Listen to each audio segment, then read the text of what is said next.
Hey everyone, this is Pause or Repeat. Here we figure out whether a game is really worth your time and money. Today's game is Stormgate. This game is in early access, so you can expect some things to not be fully polished yet. However, the fundamentals are mostly there so far, and they definitely hark back to Starcraft 2, fitting considering that the game is being developed by ex-Blizzard developers. But is the game successful in delivering on the promises of an RTS game to revive the genre? Let's analyze the gameplay and find out. The gameplay of Stormgate is reminiscent of Warcraft 3 and Starcraft 2. However, it is not exactly the same as you'd imagine. If you're familiar to the RTS genre, you'll pick things up quickly, seeing as how the user interface is similar and so are the controls. Something different, however, is of course the factions you get to play as. The three playable factions are currently the Human Vanguard, the Infernal Host, and the Celestial Armada. In other words, humans, demons, or angels. The units and their functions vary in each faction, and you'll have to command them properly so that you don't send infantry into a fight that they cannot win against units that will decimate them. Outside of the campaign, you'll queue up for matches against other players and see who can beat who in combat. Speaking of the campaign, how is the story? The game being in early access, the campaign is a feature that is not completed yet. That being said, the premise is as follows. The Infernal Host are invading Earth to steal Animus, a resource that is described as life force. The humans on Earth have to stand up and defend themselves against the Infernal Host through rebellion, as the initial invasion wiped out most of human civilization. But now the question still stands. Pause or repeat? What a way to bring me back to like my high school days of playing StarCraft 2, because I think the last time I played StarCraft, or any RTS for that matter, really extensively, was back then. And that kind of shows you that the industry has not really treated that genre very well in recent years, because there's been a bit of a move away from it, you could say. That being said, clearly there is an audience for it because people are playing this game. Yeah, but I mean, come on. Stormgate enters the RTS arena like the Temu version of StarCraft. Let's just be fair. I mean, come on. I mean, I really laughed when I was reading the game description to this game. I mean, come on, HenricK, let's set up the tone for the gamers, right? When you're thinking about Stormgate, they say it's based in the 22nd century on a ruined Earth, described as, quote, post-apocalypse. HenricK, am I missing something? Have I missed the sequel to this game? I mean, I'm very confused. I mean, yeah, it's cool. You got the different factions like the humans, the demons, and the angels, but like they got some real tough competition when it comes to trying to enter this RTS genre. I mean, there are a lot of great IPs already out there. Can they succeed? I mean, something about this kind of makes me feel like I would have rather seen a movie IP along the lines of like a Dune fitting really well with an RTS, just like how we used to have the great Star Wars games or the Lord of the Rings Battle of Middle-earth. Don't you feel like they're kind of missing that kind of sense, especially when it comes to very minimized stories and missions, I would argue? Yeah, you make a good point, because I have seen plenty of people online just be like, well, why don't I just play StarCraft 2? I mean, that game's free, so Yeah. like, what's the benefit here? And then I see the benefit being that, it is an early access, so it's not fully finished yet, but the promise, at least, is that it'll be a game at that level of polish that will not be dead development-wise, because there's never going to be any more updates for StarCraft 2 unless Blizzard decides to go back to that genre entirely. I have to kind of stop you, though, because you said it's a benefit for being in early access. I am so glad you referenced early access, because I'm having a really hard time understanding what an early access is, especially with Stormgate labeling themselves. Hey, this is an early access game. How do you call yourself an early access game if you're going to introduce microtransactions? You might as well call yourself a full release.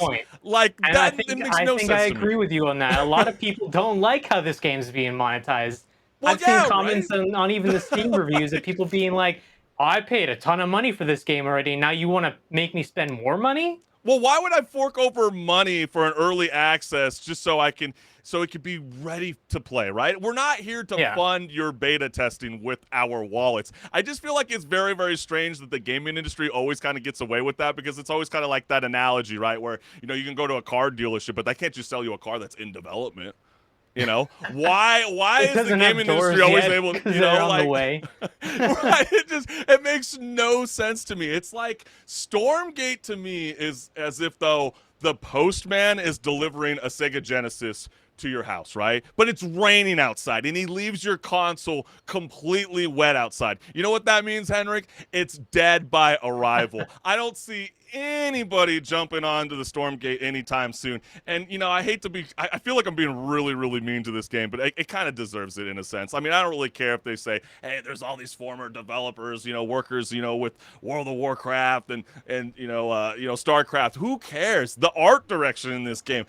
Henrik, doesn't it kind of remind you of like an iOS mobile game that's on sale for 99 cents? I mean, just no Hey, thought given in the game, bro. that's how the art style is in the old Warcraft games. So yeah, I mean But I mean, they're it's like staying it's true to their 20. roots, right? I mean, fair enough. I mean, we had Paper Mario, but it's just like I don't know. It just kills me. And just like even going back on the whole idea that like I feel like RTS genre, it's a really tough competition, especially if you're trying to create something new. You're not the Black Myth Wukong. You're not getting that kind of same reception. So like if you tie it with like a cinematic IP like Lord of the Rings, Star Wars, or like what I was suggesting Dune, it's a little bit easier for people to gravitate towards these kind of RTS style games, you know, that don't have to offer, you know, stories or missions because you already know it, you know, by watching the Mm. movies or the TV shows. But doesn't it kind of feel like Stormgate is just like aiming to be the next esports RTS game?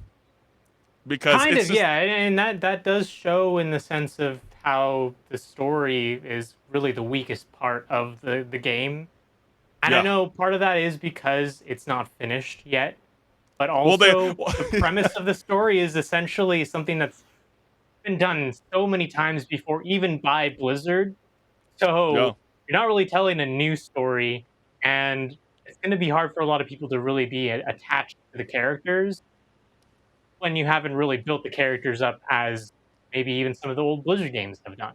Right. And they're like, thank you for beta testing our game with your wallet. We have endless tournaments for you. And thank you, players. We have a map editor feature for you. So please expand on our own game and make it even more greater while it's still in its early access. Okay, Yeah, well, I mean, that feature is really cool. I do like when games do that, well, and absolutely. Just like it, when it we is like Tony something that Hawk Pro when Skater you and you get to create your own, you know, well, yeah, skateboarding arena. I but mean, like when you sure. look at that feature, it was part of the original, RTS games from Blizzard as Right. well. And you know what that feature led to?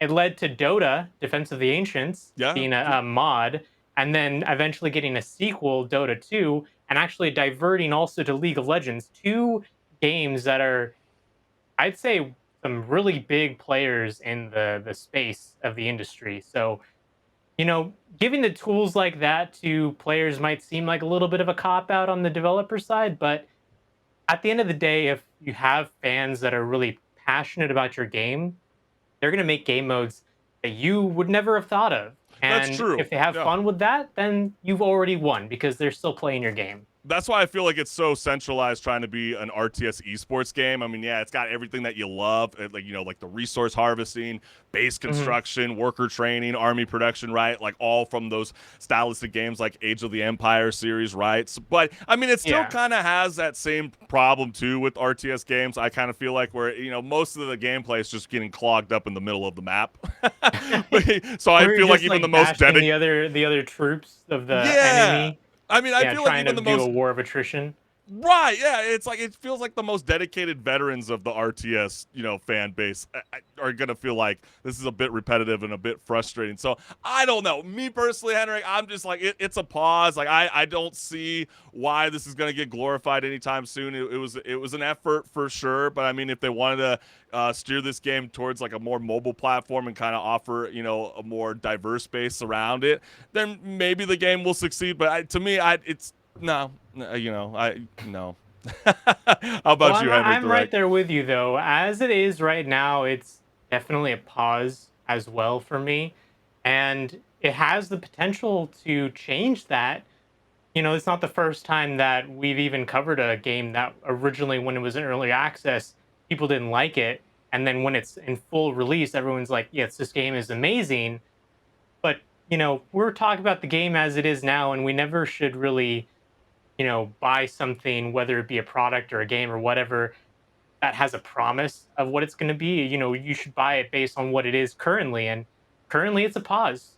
Yeah, yeah, it's definitely, you heard it from us. You gotta always have, it's a cautionary tale when you see early access. Always be weary, my friend. It might be for you, but I don't think it's gonna be for everyone.